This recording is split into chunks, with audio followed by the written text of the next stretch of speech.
kabar Anda? Semoga Anda dalam keadaan yang senantiasa luar biasa. Valentino Simanjuntak dari Good Words Communication kembali hadir, di mana kali ini kita membahas dalam seri presentasi.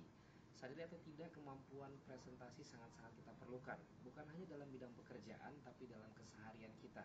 Karena paling tidak kita harus mempresentasikan diri kita kepada orang lain. Kali ini saya bicara tentang presentasi secara umum. Presentasi adalah kemampuan kita untuk memberikan informasi tentang hal-hal yang ingin kita sampaikan kepada orang lain atau kepada audiens tertentu. Presentasi seharusnya memberikan efektivitas, efisiensi, dan juga pengaruh bagi orang yang mendengarkan. Jangan justru dengan adanya presentasi justru tidak lebih efektif, tidak lebih efisien, dan tidak memberikan pengaruh yang baik buat orang yang mendengarkan presentasi kita. Dalam presentasi, sering sekali dalam pelatihan-pelatihan yang saya ikuti, banyak yang bertanya, tapi kan saya presentasinya bukan presentasi yang memberikan pidato. Ada yang lagi yang bilang, saya kan presentasinya presentasi untuk seorang sales dan marketing. Ada yang bilang presentasi saya kan sebagai train for trainers. Dari banyaknya masukan-masukan yang hadir, masukan-masukan yang ada membuat saya juga mempelajari bahwa ternyata ada 3 hal bentuk presentasi. Presentasi yang pertama adalah presentasi yang informatif, yaitu presentasi yang menginformasikan sesuatu. Kalau Anda trainers, kalau Anda pengajar, kalau Anda seorang public speaker, Anda sangat perlu untuk mempelajari presentasi model yang ini. Anda bisa memberikan informasi, Anda bisa memberikan pengetahuan kepada audiens Anda, kepada konsumen Anda, kepada customer Anda tentang hal-hal yang harus mereka ketahui. Yang kedua adalah presentasi secara persuasif atau presentasi untuk menjual sesuatu. Kalau Anda seorang Salesforce, Anda seorang marketeers, Anda orang yang bekerja di bidang marketing, Anda harus bisa memberikan presentasi yang tujuannya menjual produk Anda. Ingat, tujuan Anda adalah menjual produk Anda, bukan untuk mencari teman, bukan untuk mencari pasangan, bukan untuk persaudaraan. Itu boleh Anda pakai, tapi tujuan utama Anda tetap untuk menjual. ABC, always be closing.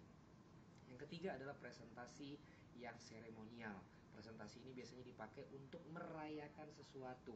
Anda ada ulang tahun, Anda ada upacara di kantor, upacara kenegaraan, hal-hal yang berbau seremonial, ini adalah presentasi seremonial. Nah, tentukan dulu Anda ingin melakukan presentasi yang mana, karena tiap-tiap presentasi menggunakan cara yang berbeda-beda. Caranya ada impromptu, yaitu secara Anda situasional, secara spontanitas Anda harus memberikan presentasi. Kedua adalah dengan persiapan dan garis besar. Anda sudah tahu kapan akan presentasi, kepada siapa Anda presentasi, Anda siapkan dan Anda tahu garis besarnya sehingga kemudian Anda bisa menyampaikan. Yang ketiga adalah presentasi secara skrip. Anda sudah siapkan skripnya sehingga apapun pertanyaan, apapun yang akan Anda bahas sesuai dengan skrip yang Anda buat. Dan yang terakhir adalah presentasi hafalan, yaitu sebagaimana Anda buat, sebagaimana Anda hafal, itu yang Anda sampaikan. Silakan Anda tentukan dulu presentasi jenis mana yang akan Anda pakai, dan Anda bisa pilih 4 tipe gaya menggunakan presentasi atau menyiapkan presentasi mana yang bisa digunakan untuk menyesuaikan dengan presentasi tadi. Selamat berlatih, karena apapun yang saya sampaikan dalam Good Words Communication tidak akan berarti banyak kalau Anda tidak melakukan, kalau Anda tidak latihan. Silakan latih di rumah Anda, latih di kantor Anda, dan saya yakin kemampuan presentasi Anda akan meningkat.